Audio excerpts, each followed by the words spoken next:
Yeah, I couldn't wait. Hey, it's Romania Black. I couldn't wait. No, not after episode 1 of season 3, where we were shoved into the deep end. Akane's locked up. We have no context for what's happened except for an incident. And we've got 2 new inspectors, Shindo and Kei. Mika's in charge. Ginoza's off doing some MIA mission. We don't know about Kunazuka. We don't know about Sugo. Poor Hinakawa is struggling. It is just insane. And just in addition to all that madness, we have these other inspectors who are numbered like damn One Piece villains that have some kind of crazy diagram. Looks like a Chinese trap puzzle. And we have what looks like the Matrix and a living computer chip called the Bifrost that is maybe controlling everything outside of Sybil System. It's just crazy, and we don't know where Kogami is. So, needless to say, last week was kind of me getting tossed into the deep end and figuring out what the hell to do. So, that's where we're at. I don't have any comments. I'm so curious as to what we're going to get, but... And the thing that's so crazy is after this episode, we are a fourth of the way through season 3 because there's only 8 episodes. So Psycho-Pass ain't mincing words. It's not messing around. So before we start this madness and just dive in and see what is happening with our wonderful Laylap and TEUMESSIEN, I want to give a shout out over to Patreon to thank not only the YouTube subscribers and not only the patrons who get on my Patreon to see stuff a week early or vote in the polls, but also who give extra support each month when they don't really have to, but are just amazingly kind and humble and super supportive and help support me put these reactions up here for you all to watch. So we need to give them all a hand, and a special thanks to Alex Cornejo, to Anime Annie, to Be Happy, to Dana, to Destiny Marie, to Danger Zone, to Eric, to Kiri, to Lyndon, to El Freya, to Matthew Palfinier, to Murphew, to Nameless Monster, to Nicholas, as well as Danny Donmai, Danovan, Inlee 2, as well as Sunspots, Shimoyama, as well as Translucent Men, Trails, and I think that's it. Yes! Thank you all so very much. Sunspots has been helping to moderate this channel alongside Floor, so that's really, really exciting. I super appreciate it. All of my love. Yeah, I don't know. I was gonna watch something else tonight. I'm gonna be honest. I was like, oh, I'm gonna wait a little bit. And I was gonna watch something else. And then the more I sat here, the more I was like, I just can't go without watching it. So here we are. So we're gonna start episode 2 of season 3 of Psycho-Pass. See what we get. And we're gonna start that here in 3, 2, 1, and let's go.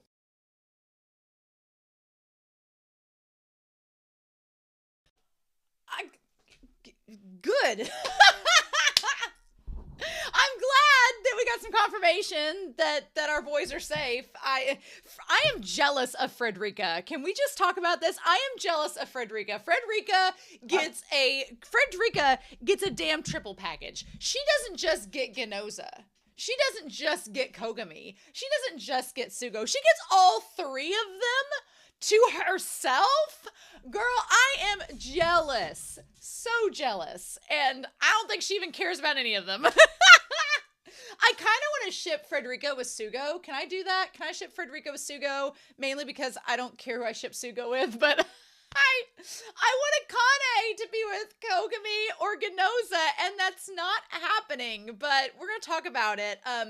So I'm glad we get confirmation on a lot of things. There is a lot happening in these episodes. There's a lot of plot going down. We're going to talk about it. There's a lot of mystery that it's like, what are we doing? And this series makes it very clear in this episode that it's doing the detective route where they're like, we know what we want to show you, but we're not going to show it to you yet. And it's like, but I can be a patient person to an extent, but we're going to talk about Shindo and talk about the others, and talk about Akane and this situation that I'm like, there's definitely, I feel we're not going to talk about the incident in this season that seems apparent. I'm wondering if I have 2 more pieces of media to look at after this. I'm wondering if one of those pieces of media is going to be a prequel and backtrack to all of this incident and go over it. It seems like it probably will, but it's not necessary to talk about now. All we need to know is that Akane is locked up awaiting judgment, and that is terrifying.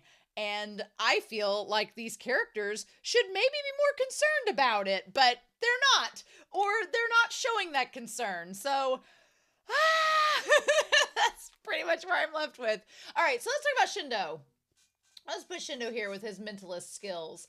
I like the idea that Kei is his rope so that he anchors him. The very first panel, I wanted to go back to that. It was the idea that his psychopath's hue is rising. His colors are his mental color. It's like accelerating the greens and the reds together. But there's also a timer on this screen that shows how long he's been in this mentalist state. So at the very beginning of the episode, he's been in that state for 6 minutes and 15 seconds, which is quite a lot of time. And Kei has the ability to like take him out of it. But there's constantly this situation where Shindo keeps going back to this figure of the scary fox. And that figure, I feel like, is related to his dad. Or it could be his dad's killer. Maybe that he keeps going back to. But he keeps on tying back to the culprit. And the way that he says there, the culprit, he stood there and watched, and he seems kind of shocked by all of that. And then he gets taken back from the rain. Yeah. And I feel like, in a sense, maybe the fox, as it's creepily looking at him, by the way, it's kind of terrifying. I feel like maybe the fox is sort of a representation of what Shindo is trying not to become, because they make the statement, Kogami tells them that they're the hounds hunting the foxes, and there's always more foxes. So maybe in that respect, the fox that keeps plaguing Shindo is what Shindo could become if his hue keeps getting clouded. But because at one point when he was looking for the doctor in the hotel room, he was like, no, concentrate. He's like, don't think about the fox now. So I felt like that was maybe inside the latent criminal inside of him trying to break free or take him over, like the personification of the fox, but he keeps like fighting back, or Kei keeps getting him out of the rain. Something along those lines seems to be happening. But yeah. And so he's like, I'm sure of the culprit's modus operandi, or like they use some fancy words in this, but I mean, if we're looking for modus operandi, what people have looked this up too because they've watched this episode. Basically what it means is their habits of working and their context of business or criminal investigations. Everybody's looking this up because they were just like, why are we getting Latin in here? Why are we bringing this in here? I really like the dynamic of Kei and Shindo. I really like it. I think it works really well. It has a very father-son vibe to it, which, again, we've established that Kei was a father, was being the opportune word because it doesn't seem like the child's alive, and Shindo is constantly in the shadow of his father's death. So the two of them working together really makes sense. I like it. It's like a weird father-son dynamic, or almost like a big brother and his little brother. I like their dynamic. I like them working together. It works very well. There was a really jarring cut from them just standing there talking to thinking about what to do next. And like knowing his method and motive, we need to arrest Rick's murderer. And then we go there. I can't wait to watch the OP next week. It'll be exciting. I'm super excited for that. But let's talk about what we get after this OP, though. So we find out about the plane. All the bodies in the plane were the personnel whose hues were clear, and they were all good to go. And they're like, if you wanted to harm someone while keeping your psychopath stable, it's best that you don't know what you're doing. So there is a level of ignorance involved. So we're going to put this here. Kind of like the phrase ignorance is bliss is literally a saving grace in this world. Because if you're not thinking about it and you're not aware of what you're doing, then you can't be held liable, and your hue won't be affected, right? And maybe that's what Ginoza, but Ginoza and Kogami, I mean, Kogami was a latent criminal and Ginoza is a latent criminal. maybe they're both like out of sight, out of mind right now so that they can keep focused and be able to do what they need to do without being emotionally compromised. In saving Akane, I feel like that could be the case. We'll talk about that confrontation with Mika on the rooftop. Oh my gosh. But yeah, so this series decides, they're like, well, why was this Hugh not affected? And they're like, well, if Rick had stayed in his seat, he could have escaped the crash. But in that case, his kit malfunction would have frightened him, clouding his hue. So whoever, they're like, death or psychopath deterioration, whoever orchestrated the crash, he had the option and he chose death, his hue. And they're like, many people are unknowingly complicit, just like with the account books.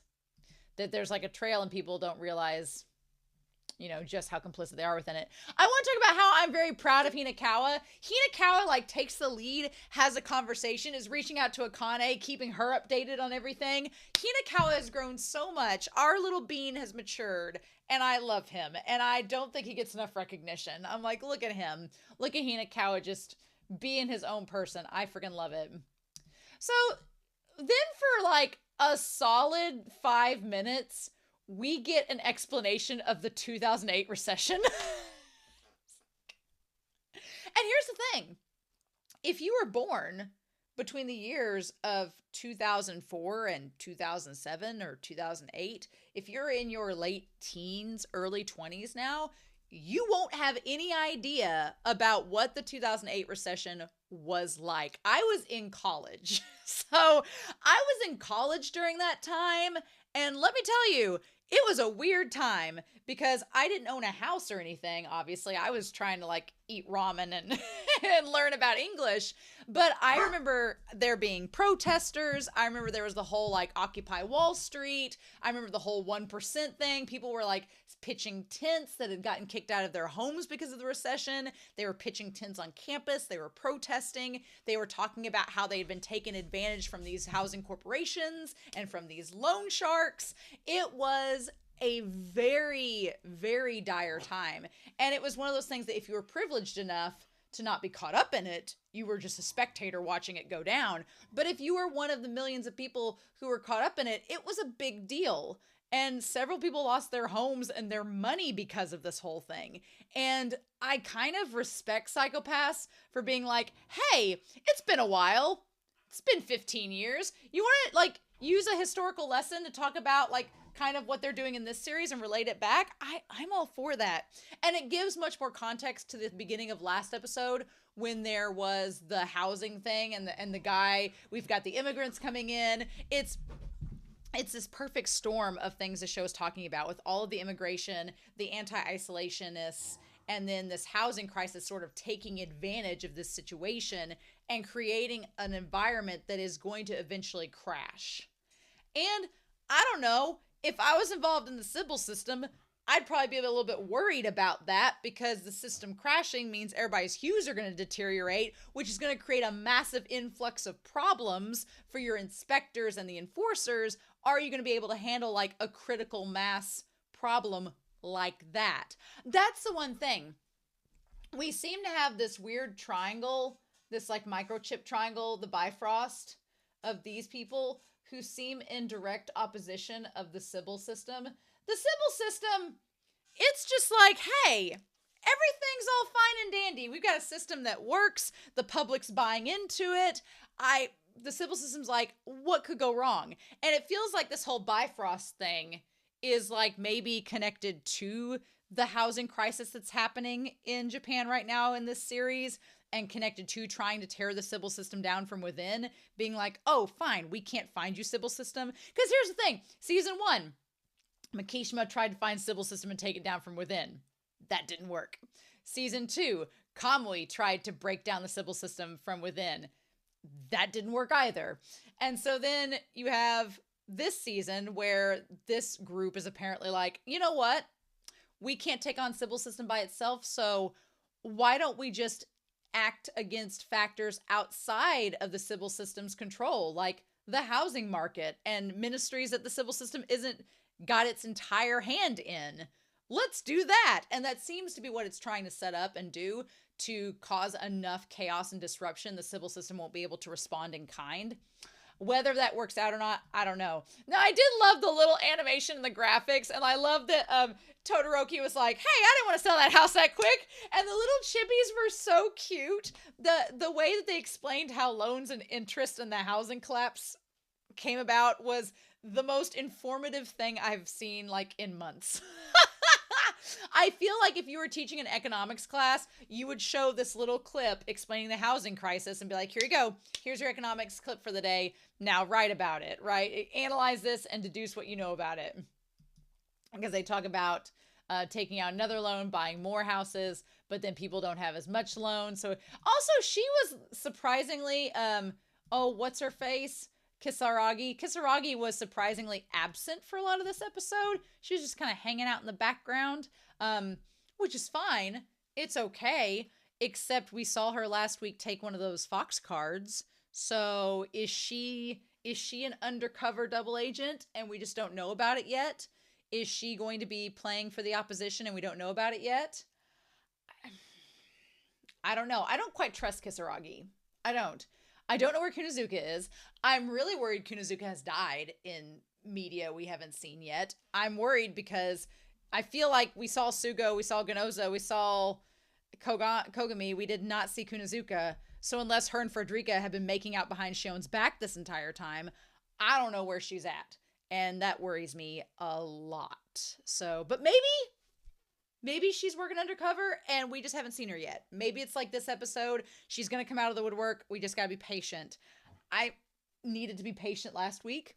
This week I was rewarded for that patience. Our boy Sugo too. Ginoza looked fine. Ginoza, the ponytail is still relevant. It's still great, but like it didn't have quite the glossy flip to it. Kogami looked damn fine. Kogami was like, him and his Urban Outfitter decor, he was doing a great job. But Sugo, Frederica, I don't blame you for keeping him close. Not at all. So yeah, they talk about subprimes and mortgages, and they basically explain like what companies did with the interest rates and the AAA ratings, and the thing just, it grew and grew and grew, but everything was treated the same. And they're like, oh, the housing prices will rise. This will be fine. And then the fantasy rose and rose until it all collapsed. I do like the little, they're kind of creepy, but the little like bobbly like figures that all had the personifications of the division in this episode. But then when they use them on the crime scene, they're just like little cute chibis. They're like unsettlingly adorable is the best way I can describe them.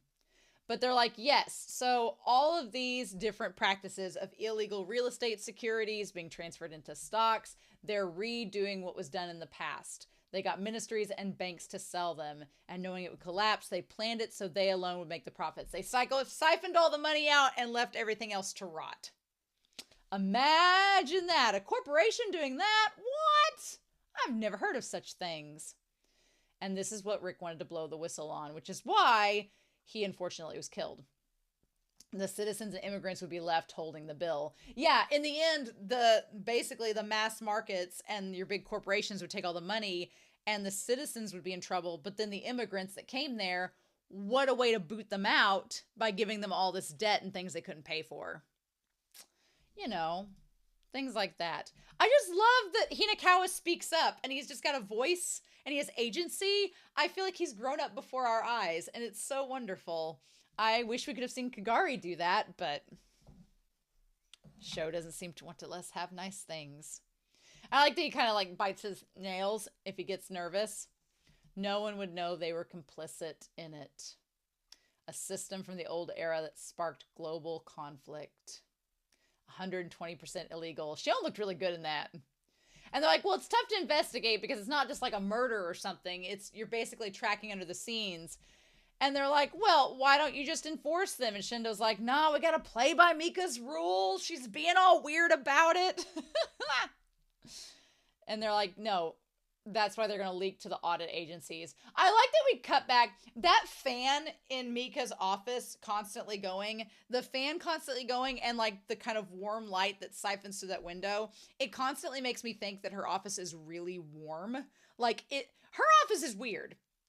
Can I just say, Mika's office is very weird. There's nothing extravagant about it. It's weird in the sense that everything's black except for the lights. She has a massive fan going 24/7, and there's like no decorations at all. It's like the most bleak and desolate office I've seen in a corporate headquarters. There's like no trace of warmth or happiness. Maybe that's how Mika keeps her stone cold bitch edge, but it is a little unsettling. I'm like, girl, you ain't got a fern in there or a house plant or a vase. Like, come on. So then they're like, you know what? If we can't investigate and seek out murders, let's just go for the next best thing. Auditors. As someone that works for a college that gets audited, I can tell you, no one wants to hear from auditors. Getting audited is a bad thing. When you're audited, that means something wrong has happened. And they are going through with a fine-tooth comb because their job is to be Karens and point out any little possible thing wrong that you maybe didn't anticipate. So I've been on campus when there was an audit before. Nobody's happy. It's the least thing. Like, Yonohara's reaction is legitimate based on how you would not want that to happen. And so I like that Mika says, you know, if we find out and we do this audit and it comes to where we have no evidence come from it, you two will have breached regulations and that will be a problem. Are you ready to handle that? And they're both like, yeah, we're fine. And I do love that Shindo's like, I'll take responsibility. And Kei's like, we'll take responsibility. I was like, yeah, get it, boys. I was living for them together. I will say, Mika, our girl Mika, she's not bad in a leadership role. I feel like when she doesn't have to compete against Akane, it's fine. I don't like this idea that Akane has accepted her fate and she's like, Mika will take over the reins and it'll be fine. I don't like that at all. I don't like where this is headed. I don't want Akane to die in this series. No, thank you. No. But we'll get through it, right? But yeah, I feel like Mika is in a much better leadership role when she's not around Akane because she doesn't have to compete against her. And she's matured somewhat, so she seems to like have a better head on her shoulders and more confidence. But I'm also curious how Kasai is not really as involved at this point. I feel like the Sybil System would want to be more involved, but maybe the Sybil System has bigger fish to fry with this whole microchip Bifrost thing going on, and maybe they're trying to get to the bottom of it. It's just interesting that so far we don't get a lot of impact from Kasai or interaction, which is curious to me. So damn. Then we have the one guy, Sugawara. Sugawara and Yonohara, our BL could-be's. Damn.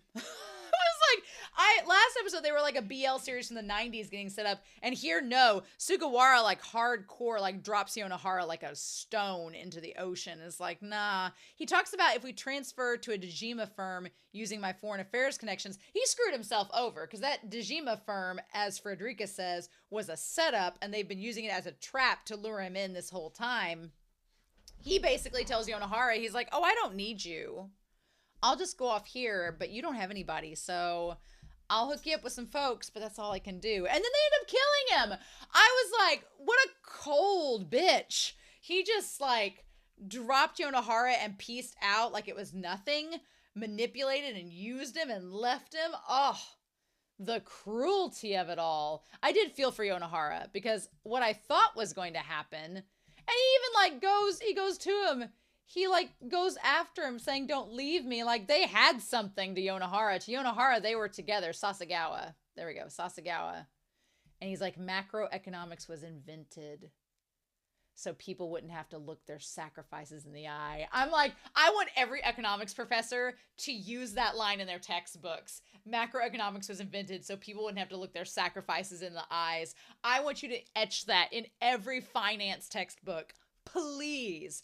But it's such a bitch move. Like he has his hand, like holding his hand like this and just lets him go. And it's almost like he's like cracking his neck as he does it. Oh my God. Oh, I felt bad for Yonohara because he really loved Sasagawa and Sasagawa's like just used him. He's like, I can sacrifice anyone whenever I want. And he just pushes him aside. Like he didn't have to do that. He could have just let him go, but instead he like shoves him away.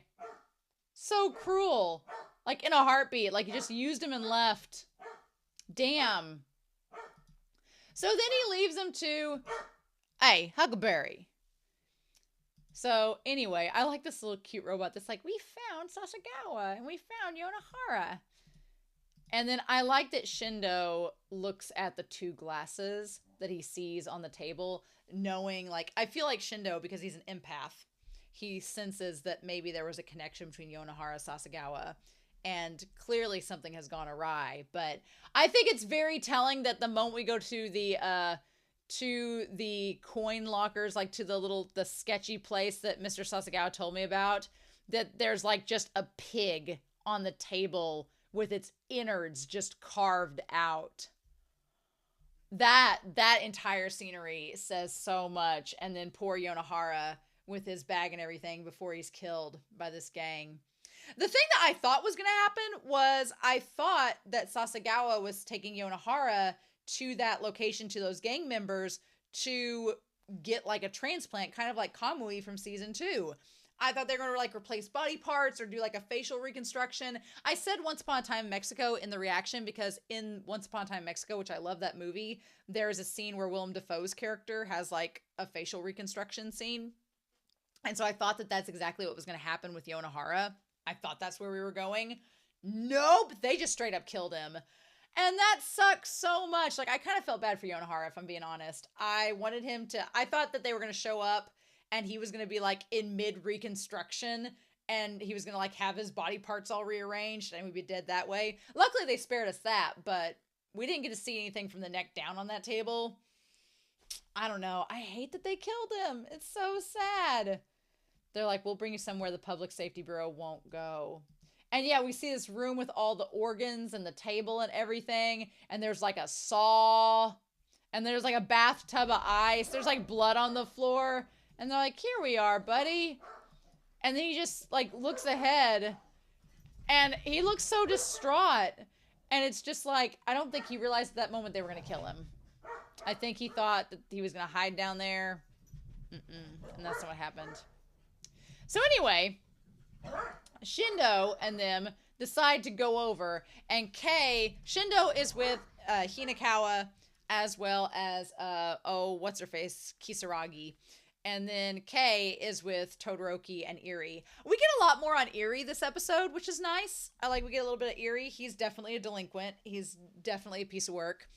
Definitely comes from the slums, from the underground. He's like if Kogami was more of an asshole. That's literally what Eri is. Eri's like if Kogami is our tramp of Lady and the Tramp, then he's a bloodhound, like just a bloodhound tramp, then Eri is like a Rottweiler. I guess he's just like a trash dog, and no offense to Rottweiler owners, I mean no disrespect, but he's just like grew up on the streets, and he's even more street. It's saying something if you're more street than Kogami. I think that's Eri. And whereas Todoroki just seems like an older man, kind of like Todoroki is a boozier, grumpier, less attractive Masayoka, and Eri is just more asshole Kogami. No, Eri is exactly what, whenever Ginoza says that Kogami is trash, Eri is what Ginoza's thinking of. And I like Eri. I think he's fun, but he definitely has connections with the mob. Definitely has connections with the underground. And once he enjoys getting Kei like riled up and involved in dangerous situations. Meanwhile, Hinakawa and Kisaragi are trying to like scan the area. And they're like, well, why not wait for the drones and use some wireless relays? And Shindo's like, we ain't got time to wait on the drones. He's like, I want to do fun, cool things. We got to safely arrest Yonohara. I love how he just wraps this cable around him. And he's like, carry the relay drone to the prescribed location. And he's like, I'm going to go this way and hook up the cable. And then he does this amazing, like, Levi and Attack on Titan action sequence that looks freaking amazing. Like, his, like, twists and turns and camera work. It all looks so good. Like, I really, really enjoyed it. But yeah, then we get our colorful cast of gang members, including Kuwabara in the background there. And, like, half of the gang of Banana Fish. And then Kei and them. I love whenever, like, they go up to Kei and they're, like, going to challenge him and Eri thinks he's going to get beat up. And I'm like, Kei's ex-military. He knows what to do. And he's just, like, cracks his neck and, like, goes to town. I feel like Eri also wanted to go to this place to fight these guys just because he had a beef and wanted to, like, pin out some aggression, right? Meanwhile, we have this guy here, like, the one that Shindo goes past. and we see like a guy with a VR headset and like ramen, and there's all this like trash and stuff all around him. It has a very dystopian vibe. We'll talk about Shindo's house location here in a little bit. But yeah, and then he manages to go around. The one gang member has a gun, but that manages to not deter them. And then sure enough, he like Kei takes him out. Ugh. But poor Yonohara. And he'd been dead a while. If he was that purple and like ashen, he had been dead a bit. Ugh. Yeah. I hate that. They were going to sell him in pieces.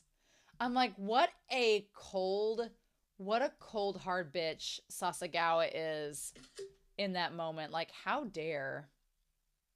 So, at first, Mika's like, hey, don't pursue Sasagawa. We got this. And the reason is because Frederica has gotten him trapped. They've got that reason all mapped out. We're all good. I feel like the moment, maybe from the last episode, when Mika said, we have a deal, I'm going to help you to like get our deal finalized. I feel like she was just helping them because it benefited both her and her people, and it benefited them.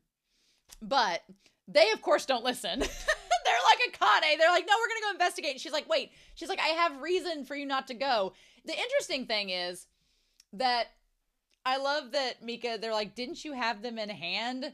And she's just like, I'll stop them. Stay out of it. And she's like, yeah, action is our motto. If you value your men, pull them out. But she's like, because we're trying to catch this guy. If your guys get involved, it might screw the pooch and blow this whole operation. So figure out what you're doing. And you see her inside the airplane as she's telling her that. So interestingly enough, Mika working with foreign affairs and all this, I feel like Kasai probably wouldn't want to know that. So that's interesting. And also her trying to keep them quiet is to not let Kasai know what's going on. I'm wondering if Kasai knows all this. I'm wondering if Kasai has found all this out because she sees everything. I don't know if Mika's aware of that. I would like to, after all these years, give Mika more benefit of the doubt, but who knows? Meanwhile, in the most spacious airplane possible, he's getting ready to get away, and they all get out, and Kei and Shindo are like, we're going to go head out and catch up with him. And then we see Ginoza, we see the two brothers, Ginoza and Kogami. Kogami's just smoking a cigarette. Kogami is just being as stoic as possible. I love the idea that we have the new squad versus the old squad. We have Kogami and Ginoza working together, which is chef's kiss. I love it. And we have them facing Shindo and Kei, who could not be more different than Kogami and Ginoza. Kogami and Ginoza could not be more different from Kei and Shindo. Just in terms of their mentality, their actions, their thought processes. The only thing that's similar is that they're detectives and that they think like detectives. That's literally it. But I will say maybe Ginoza and Kei have a little bit in common. And I love that Shindo doesn't even fight Kogami. Shindo's just like, oh, hey. He doesn't even fight him. He's too, wrapped up in being like, Which Shindo kind of looks like the son of Akane and Kogami. I'm just saying, even though he acts nothing like either of them. And I like that Erie's like, oh, we'll take on Erie, and Todoroki think they're going to take on Kogami. And I'm like, you do not know who the protagonist of this series has been, sir. I like Kogami just comes up in his day clothes, ready to fight, and takes them both down. It's great. And then what does he pull out there? He shows he has a gun, doesn't he? Isn't that what he shows? Yeah, that he has a gun. Yeah, he's like, you brought a knife. Or he's like, you brought a baton to a knife fight. Kogami's street casual. Yes, please. Loving it. And then Shindo tries to aim the Dominator at Kogami, but it says suppressing action department. It says permission required to identify the crime coefficient. Interesting. Now, I think that that's the Foreign Affairs Committee doing that, because otherwise, I don't think that Kasai would have a problem getting rid of Kogami. She probably would want him to be gone. So he's safe because of the Foreign Affairs, because Frederica found a way to get the lock on the Dominators. That's interesting. I want to know, how did we lock the Dominators? I'm assuming maybe we'll find that out. Maybe. How did we lock the Dominators? That's how Kogami stayed safe. We also know Frederica has slowly, like, pulled away Ginoza and Sugo and Kogami to her side of things, away from the Sybil System. Now, it makes perfect sense why Kogami would go with her. He hates the Sybil System. He's like, oh, you're trying to take it down? I will join you. Sugo, I feel, would go if Ginoza went. But why would Ginoza go unless it was to help Akane? Unless Akane getting imprisoned by the Sybil System was the last straw for Ginoza, and he was like, and Frederica's like, hey, do you hate the Sybil System? Do you hate that it imprisoned the lady that, you know, you appreciate, admire, respect, and maybe like? Would you like to help take them down by joining my crew? And Ginoza was like, yes. And then Sugo was like, joining. So we don't know about Kunozuka. But that's so interesting. Yeah, it says inspector from the department. So unless that's talking about Shindo. And he's like, yeah, he's like, we didn't let him get away. We're working on getting him captured instead. And then Sugo's just sitting there looking so good. Sugo looks great. And then Frederica, girl, showing up in all black. Black is her color. She can rock a black suit, black jacket. Sun's out, guns out. Frederica ain't messing around. I love it. And they're like, we've arrested Sasagawa. I like that Kei is just like, okay. Like, the two of them, I feel like Kei and Ginoza would go have tea together and have a great time. I feel like they would be just like calm and quiet together. And then there's Kogami and Shindo. Shindo seems fascinated by Kogami. Shindo seems to try to want to understand Kogami more clearly. And then Kogami has to be cool and like not look as he gives Shindo the thing with the foxes. And he's like, what's this? And he says, there are other foxes. Meaning like you need to take them down. I love it. I love it. So then we have this rooftop scene. Okay. Let's talk about the rooftop scene. There's a lot of things I love about the rooftop scene. This is probably my favorite scene in the whole episode. I love it. Mika's waiting there being like, son of a bitch, you two. The best part is Kogami walks past her, does not say a word, cigarette in mouth, walks past her, doesn't even look at her. He's just like, I don't even know you. Like, no, like one, Kogami doesn't know her because she showed up after he left. But two, I feel like if Mika was in any way responsible for Akane's imprisonment, Kogami is going to be like, bitch, no, I don't want to talk to you. Even if Ginoza understands partially, Kogami's like, no. I find it hard to believe that Kogami and Ginoza are not invested in saving Akane, especially if she's dealing with possible punishment from the Sybil System. I refuse to believe that they're just going to idly sit by and do nothing. I refuse to believe that. No. And she just lets Kogami go. She just looks kind of angry at him and is like, whatever. And then she's like, well, was this inspector line a jab at me? And Ginoza's like, no, that wasn't my intention. And she's like, well, now we're even. She just nags at him. Now we're even. Internal matters are our turf. She's like, we handle internal stuff. And I like that she like, tell that horrible blonde that. And I like that Ginoza's kind of like, I could tell that horrible blonde that, but don't you want to tell her yourself? I feel like Ginoza thinks that maybe Mika has like somewhat of a crush on Frederica. I feel like, here's the thing. Frederica gets so flustered, or Mika gets so flustered by Frederica. I'm like, do you have a crush on her? Possibly, maybe. And she's like, tell that horrible blonde that. And he's like, well, why not tell her yourself? Meanwhile, Kogami takes the cigarette out. I feel like some beef has gone down between Kogami and Mika, and he doesn't care for her. She's like, I can't stand her guts. And then she's like, and I'm still sore of her poaching my capable officers. And she has like a little blush there. She's like, she's poaching all my officers. It's great. And I like, Ginoza's like, capable. And she's like, oh, it's a figure of speech. She's like, you're a latent criminal. Don't act cocky. I like that it goes back to season 2 where she was like, you're a latent criminal. You're below me. Blah, blah, blah. There's a little small tiny part of me that would like to ship Mika and Ginoza. Like a little tiny part. Huckleberry and Ruby, what are you doing? Gremlins. I feel like there's a tiny part of me. What are you guys doing? There's a little part of me that would like to ship Mika and Ginoza. But then there's another part of me that wants to ship Ginoza with Akane. So I'm like, oh, I'm so torn. I don't know what to do. But this part here makes me think that he still likes Akane. Because he's like, I'll pass the message along to my chief. Like, he leaves, And then she asks about Akane. Mika's the one that brings it up. She's like, have you seen Akane? And by that point, Kogami's gone. And he stops and doesn't look back at her and says, oh, well, there's no need to. I know what I should be doing for her. So that's like he's doing something for her, but they can't just go bust her out of jail. That's off the table. So they're trying to take Sybil System down from within. But how do we do that? What does that look like? How is that even possible? How long has Akane been in prison? We don't know the answers to these questions. So it's like, it's so frustrating not knowing what to do and how long things have been going on, right? So they head out, and then Mika gets onto them. She was like, you two, and tells them that they were formerly in Division 1.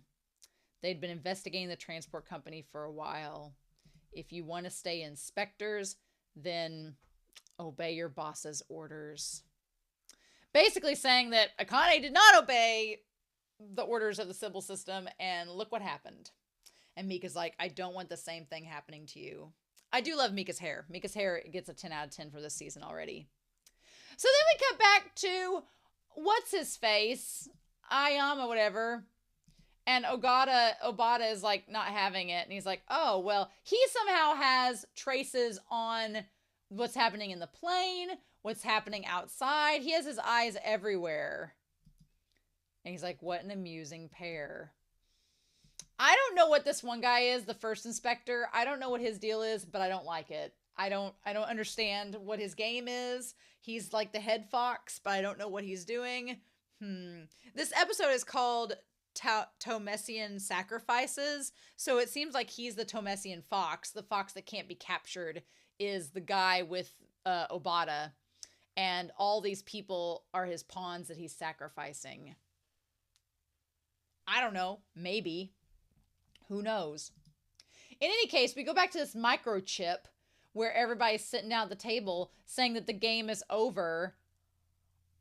This part here is so weird. It is so weird. They're like the collapse of the subprime diagram and SAD's trap were self-evident. So SAD, they're talking about Frederica's group, and they're talking about the housing situation that Shindo broke down. So they were all taking wagers on what would work and what wouldn't work. And they keep talking about diagrams, which relates to what the one guy, Aoyama or whatever his name was, the main fox, the first inspector, he was saying last episode. This is the one part that I'm like, I guess we'll find out what this is all connected to with Bifrost or whatever. It's intentionally very vague. And it just gives you the impression that you're going to like zone out. You're going to zoom away and see it's just a microchip and they're all like just hollows in there. It's the one aspect of this episode I don't quite feel comfortable with because I don't understand it. And I feel like I need more episodes where they explain more to kind of get to where is this reality? Is this all happening inside a computer? They're talking about like a sacrifice was necessary to spring the trap. Are they the fox? Are they the TEUMESSIEN fox? They had to spring the trap to reset the diagram. So they basically they're looking on him in that moment. The one guy we just had with the whiskey, they're looking at him and they're saying that they need to reset the diagram. So they're talking about like there's all these gears and cogs and things turning. He was talking about his diagram. I feel like they're all inside his little hologram thing he showed us in the last episode. And that they are all trying to create an alternative to the Sybil System, which is this Bifrost thing. But I don't know. All is for Bifrost. Bifrost seems the opposite of Sybil System. And they're like apportioning dividends, and then they split it back. Y'all. They're like, you're the next dealer, Shizuka. Like it's just a game. And they all have chips. And she has like all this lace and stuff all over her. She looks kind of like maybe she's a robot. I don't know. That part's weird. We're probably going to talk more about it as we get into more episodes. Sure. Meanwhile, back at the Dildo Tower, where we go to headquarters, Frederica is saying you could say these results were the end result of Akane Tsunemori's actions, that she led it to happening. And Mika's like, let's not talk about her. She'll receive her fair judgment one day. And that's what she wants. Whatever Akane has done, she's waiting for judgment. I'm like, girl, why? But why? And you want to hunt foxes in Japan, and I'll leave you to it. I mean, sure. I wish we knew more, but we've not been made privy to that yet. Meanwhile, we go back and have the scene with Adele, who's been giving a new name. The one thing that I thought was interesting was that if you become an immigrant there and you stay there, you suddenly get a Japanese name to like fit in. I'm assuming that's why Kei, I think Kei is his Japanese name, but then we have like a Mihail behind it. And so her name, like Adele, has Kaori with it. I thought that was interesting. It's an interesting commentary. I know the only thing I could relate to it myself was that we've had students from Asian countries come here for like study abroad programs, and sometimes they give themselves like Americanized names or Western sounding names for whatever reason. So that part's interesting. I don't know. But yeah, and they end up leaving, and then I like that he puts the puzzle together and leaves the message for Adele that he loves her. Okay. So they're like, we go back to the two of them in the car as they're driving away, and Shindo's like, we finally found a clue to the foxes, Sasagawa. And he's like, yep, that's the first step. Meanwhile, back at the house that he's at, as he's like playing the piano, I don't know, this whole sequence, Shindo gives me, from Neon Genesis Evangelion, Shindo gives me Shinji vibes a bit. He gives me Shinji vibes with using the tape recorder to like go back and do the mentalist stuff. But when he was playing the piano here, like uncovering the piano, it was giving me Kaoru vibes from Neon Genesis. So I thought that was interesting. Also, this house looks half moved in, half not. There's like a couch. There's stuff wrapped up. There's a TV. It's a very weirdly constructed house. There's like teacups everywhere. There's some furniture. It looks half lived in. He sees like in the corner a picture of his dad and his mom. And we see his father there and the mom there as well. He's like, I'll find the truth, Dad. But it's very much in darkness. Then we have the whole thing with the car. It's like, it feels very much like the scene of a crime. Like there is a snow globe with the city in it. There's an old car. There's like a bunch of ginger ale and like old ramen containers. Everything just feels like he's just not taking care of it. He's leaving trash everywhere, but that's not his concern. His concern is like just his work and trying to uncover this case. Okay. So it says aspersions cast on Minister of Welfare at Sushi Shindo. Oh, aspersions. I am an English teacher, but I'm also like, what? An attack on the reputation or integrity of someone or something. Okay, so there's a picture of Akane there. And Akane is connected with the dad, like casting doubts on the reputation. So did she like... Was she caught up in like was she investigating the case where his reputation was being in jeopardy, or did she? I don't know if she would be the one to cast the doubt on his reputation, because it seems like she's wanted them to help her. So maybe she was trying to help Shindo's dad like clear his name and got caught up in something, and now Shindo's involved in this to help her back. Maybe. But like looking over there, it's just like there's just bottles and bottles of Coke and ginger ale and water just everywhere. And then he's just got the laptop plugged up. It just seems like he's just been eating and drinking and sleeping there and not taking good care of anything. Meanwhile, we go back to the apartment with Kei in it, and we see his wife, who's very pretty. And the fact that they have that gaudy wallpaper with no pictures or anything up there is a crime against humanity. But he's adorable with his cream-colored sweater and his little plaid undershirt, so we'll forgive him for his crimes against interior decorating. It's just so cute. And she like gives him the tea, and he's like, oh, thanks, honey. Girl, you're lucky. Kay's an attractive guy. So then he takes the tea. Now I thought he said ni there, like sister. He says, I'll see this through to the end. And then we go to, and it says Akira. I thought he said like the sister, and there's like all the little kid toys, and we see like a girl with a teddy bear in another woman's arms. I guess that's the wife. I'm like, is that his daughter? Was that a sister? Something's connected. And the show's not giving us any answers. It's like, Then we cut to Akane, who's getting information from Hinakawa. Bless his heart. He's giving information. I love it. And he's reporting things back to her. And she's like, help them both. I don't know if that means help Shindo and Kei. I think that's what that means. And so then, yeah, she gets out of there. She's like, I'm awaiting a judgment that could begin at any moment. I'm like, is she going to get killed?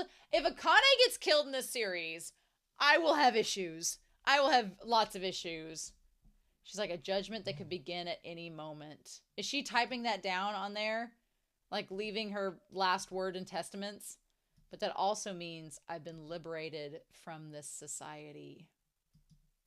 And I hate the idea that she's saying that her being judged is a sign that she's going to die and then be liberated. I don't like that at all. No. No. No. The truth of our society will finally come to light. But what will people believe when it does? I'm like, girl, I understand you want to be a martyr. I get that with you, Akane, but you cannot die. Not in this series. No! I don't like where this headed, y'all. I don't like it.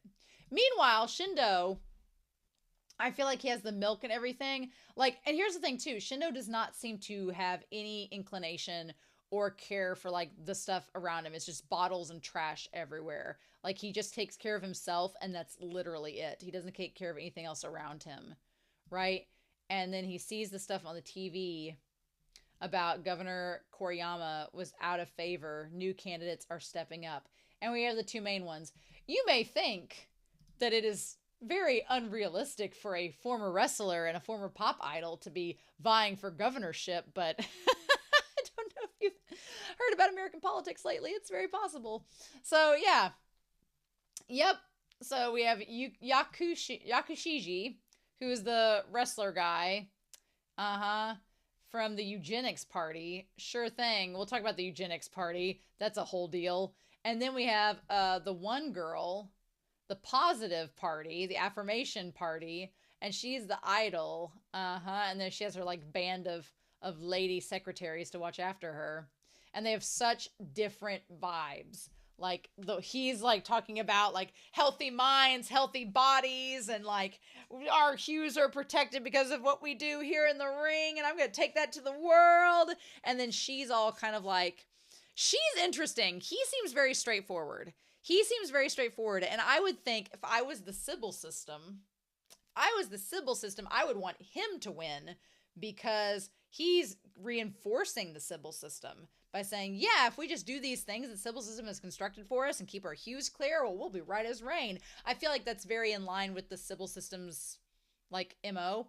But she, like Shindo points out, is kind of a mentalist too. She's perhaps a fox that wants the keys to the hen house. So that's interesting, because then we have this whole thing with the therapist who kills himself, and they're like, this calls for drastic measures. I like that it kind of, like, his condition, like, contrasts with the stuff on the TV, and she's like, on the contrary. He's like, you'll be erased. It's only a matter of time. And then he falls to his death. Creepy.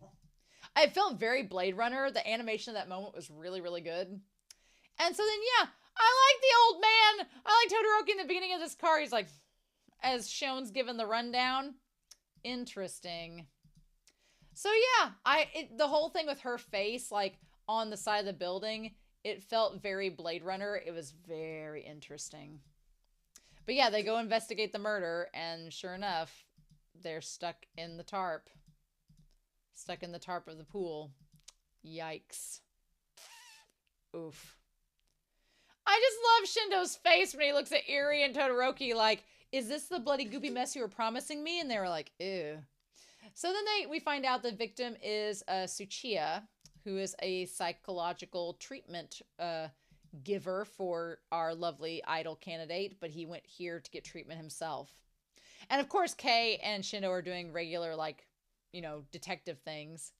The one thing is like, when Shindo says, "Stop, little crime labs," that was the cutest thing ever. He's like, "Come on, little crime labs, stop." I've been calling them like little forensic drones, but little crime labs is the most adorable thing. And he's like, "Look how obedient they are." And Erie's like, "Are you comparing them to us? Because we're not." But yeah, they go through this and do like the analytics of the room, piece everything together. I love it's just like Sherlock. And then he puts in the headphones and says it's raining, and does his little mentalist thing. I like that he also was in the car, in like his dad's car, when he was doing the raining thing by himself. And it almost felt like he was putting himself in the car so that he couldn't be hurt, right? He was stuck in the car. He couldn't like wander off anywhere. He was stuck in the car. He couldn't go anywhere. Maybe that was the reason behind it. I don't know. But I also like that Kei, like, he claps his hand, snaps him out of it like hypnosis. And then when Erie checks the headphones, it's just like static electricity. There's like nothing else there. And he tries to focus on the doctor, but again, that shadow of the fox keeps getting in the way, which is like the shadow of his dad. We talked about at the beginning of this. Interesting. So yeah, he gets him out of it. I liked it. And for a second, Shindo was always kind of disoriented, where he started to look out the window and he started to follow him out the window. And for a second, I was like, "Oh, that is putting you in danger, sir." But it's almost like when he gets done being a mentalist for a hot second, he kind of is still in this fog and still acts on it. It's like, "Oh, no, don't do that. Don't do that." And Kei has to hold him back. But he's like, "You tried to contact somebody, but the device was offline." And so then they figure out that something's going up. And he's like, "Something's bugging me." And we find out that he was on Idol and gubernatorial candidates Karina Komiya's psychological care staff. There she be. Now, we'll talk about that here in a hot second. But basically, they were paying for his rehabilitation, which is very nice of them, considering he was stalking her. But they didn't want any trouble, and they wanted to kind of, it almost seemed like they wanted to sweep everything under the rug because she's up for political candidacy. So they're like, "Yeah, he stalked her and that's bad, but we don't want any bad press. So we're just going to put you up in a hotel and get you some rehab until she's elected, and then we'll figure out something to do." Maybe that's what ended up happening. We'll see. But yeah, I love this idea that the Todoroki calls Shindo a bean sprout, and Shindo's like, "Well, bean sprouts are really nutritious." Todoroki's like, "I don't know what to do with you." And I like that Erie's like, "Oh, I'll take you to some place to get some good bean sprouts."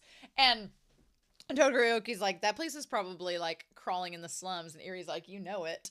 But Heracles is the strong contender for governor, and Todoroki and Kei decide to go investigate him. So there we go. We also have this really nice little song that Komiya sings, talking about wanting to smile more and bearing your soul, you know, things that are in no way, shape, or form connecting to the Sybil System. And then she has like her idol form that kind of looks like also like a warrior princess. I do like that they show Shindo having like a little crush on all the girl characters. Like he just instantly has a crush because he's just, you know, just Shindo, and it's cute. And so the part that's kind of disturbing about all this, before we get to the meeting with him and her, is how we've seen the Sybil System kind of dictate if people are latent criminals and what to do with them at an early age. And we saw that with Kagari. But in this case, we're seeing how her future was determined from like the age of 4, that she was going to be an entertainer. And how she was chosen to be an entertainer at the age of 4. When she was 9, her parents divorced from disputes over fee management. I like that at the beginning, they're like, wow, she was chosen to be a pop star at age 4. And then the moment they get to the age 9 part, they're both like, man, she had it rough. Like the file didn't say she had it rough, but they know based on what happened with her parents divorcing. That means their hues are probably clouded. There's probably a lot of stuff going on. Is this Togani 2.0? Is she Togani 2.0? I don't know. We'll see. A Shakespearean villainess? I'll take it. And they're like, she had it rough. And then Erie says it happens all the time. Like, he knows exactly what it's like. Then they said that at age 12, she changed agencies. and she joined the Sybil authorized idol group Existence. Which, couple things. One, the phrase Sybil authorized idol group is like government totalitarian at its finest, being like, well, you can only be in a pop idol group if it's authorized by the Sybil System. But also the name Existence sounds like a band name that an AI would generate. I'm just saying. That sounds like, you know, that. And then there's her pop group that she joined, but all of them became latent criminals. Interesting, right? And the group disbanded. Seems like Togani 2.0. I'm just saying, just, you know, infecting everyone around her except her. Either she's a sleeper agent for Sybil System or she's a Togani 2.0. I'm just saying, could be the case. She went solo at age 17. But then she like succeeded as a pop star, a fashion leader, and a mental celebrity as she's holding this tomato that she's carving up. And then when they say mental celebrity, they cut to her like on the pillow and she's like modeling semi-nude. You know. And then she won the Asia Grammy Award for Burning Woman and retired at the ripe age of like 27. And decided to go into politics. Saying she was obeying Sybil's suitability. And the question is, why did she want to be a politician? And I like that Erie just says, yeah, she's just a yes person. She's just someone that will support Sybil and do whatever they want her to. I mean, that's a big case in point. Makes sense. But debating policy with Sybil is still the work of politicians. He's like, they can do more than you'd think. So obviously, Sybil System would want people in politics that had rights to vote and enact change on the Sybil System to be in Sybil's pocket. Possibly. I like that Erie's trying to give Shindo this little lecture. He's like, do you know about politicians too? And Erie's like, you meet a lot of them in the slums. I really like Erie's character. He's kind of a jerk. Like I said, he's asshole Kogami, but I got a little soft spot for a bad boy. And Erie's not that bad. He's fine. He's a little bit of a jerk, but I can tolerate him. I'm fascinated by his backstory and him being in the slums. I find it interesting. So then this little creepy ass thing, I'm going to take a picture of it. It's like, your vehicle's arrived. I'm not going to get used to that little Sybil System like chibi thing. It's so freaking creepy. It's like just pops up in your face. No, thank you. And then, yep, the vehicle gets there. But the front women became latent criminals. What's up with that? They could have all gone down together. But they didn't, interestingly enough. And she's a mentalist. So I like that Shindo makes him drive to the place. And they go, meanwhile, Todoroki and Kei look at the spectators. And I like the commentary. We've talked again about how way back in season 1, Shinjiro, he was hunting people. And hunting people kept his hue clear, right? So this is kind of like an adaptation of that, where instead of hunting people and hurting people, you're basically like combating robots. But it's still that same stress relief that allows these people to keep their hues clear. And again, it's the idea of, well, you don't know what you're doing, so the masses that are just approving of this, they're not actually hurting anybody, so it's all okay, right? Now, if that robot was revealed to be a person, kind of like in season 2 when the game they were playing revealed that they were shooting people instead of robots, then that might be a whole different story. But here's this one thing that Todoroki says. He says the athletes dope at pharmaceutical companies, which was not surprising. That happens in the real world. But then they're like, and they produce children based on genetic determination. That is some My Hero Academia, like, quirk mating business, right? Yeah. And so they said that Yakushiji is a prime example. He was basically bred to be a fighter. The fudge. He's a genetic elite who'd win gold in every event if the Olympics came back. Yeah, okay. I mean, even though he looks older, it's like he clearly has got a great physique. Huh. And then he's like, that was a splendid match. A healthy mind dwells in a healthy body. Feels very Soul Eater, right? Where you're talking about like a good soul dwells in a good body. And the Sybil System proves that through our hues. Yeah, he's definitely the one I feel like the Sybil System would want to win. Meanwhile, the strategies of him like riling up the crowd and getting them all worked up are completely opposite from her. Like their strategies could not be more opposite, right? So he meets up with Kamiya, and she talks about playing a detective before, but it's interesting that she's like targeting Shindo. And that's why I feel like Shindo's comment maybe have been intentional to try to rile her up, but she clearly is targeting him and not, she doesn't even care about Eri at this point. And they talk about the doctor, and they're sad he's gone. And they say, was there any sort of trouble? And she's like, oh, well, he was trying to stalk me, and he became unsuitable. Now, this line here, right? So this line here, Shindo says, oh, a stalker. And he's like, a cute girl. Cute girls always have to deal with them, don't they? I love that Psycho-Pass has her look straight at him being like, oh, is that a compliment? As someone that is a woman, I will say it is not a compliment to say that, oh, cute girls always get stalked. Nope, that's not good. I don't like that. No, take that, rewind it back. That's not a compliment. That's creepy and wrong. And I'm glad that she like looks at him, calling him out on it, being like, oh, really? Was I supposed to take that as a compliment? I'm glad that Psycho-Pass has that. Nice. And it's just like very quick, direct, move on. And so like, well, Kamiya was kind, and Tsuchiya received expensive care because of her. But Shindo kind of blows it off because I think he was trying to feel her out to see like what her whole deal was. And she, whenever she's like, oh, thank you. We see the one woman, her face clearly, but we can't see Kamiya's face clearly at all. She's like, thanks for the support.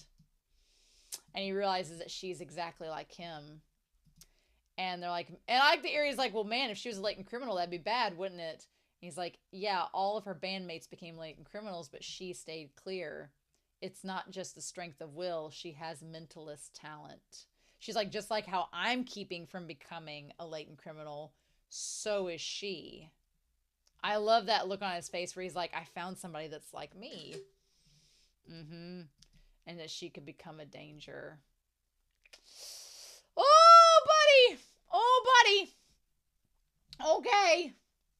I mean, I'm here for this episode. I'm here for this series so far. The only thing I'm not here for is Akane potentially being judged and Kogami and Ginoza not trying to rescue her. I'm sure they're trying. We just don't know the fruits of their labor yet. That's my only thing. That and the idea that Kunozuka could be dead. I don't like that idea, but we've not seen her yet. So unless she's working behind the scenes, which she could be, I don't know. But we're a third of the way through the season. What the fudge? We have so much mystery, so much left unsaid, and there's so much that I still want to know about it, but I'm really excited for what's going to happen next, and I hope you all are too. So I'm curious to know your thoughts down below. I hope you all have a wonderful week. Please stay safe, take care, and yeah, I'll be back very soon with episode 3 of season 3 of Psycho-Pass.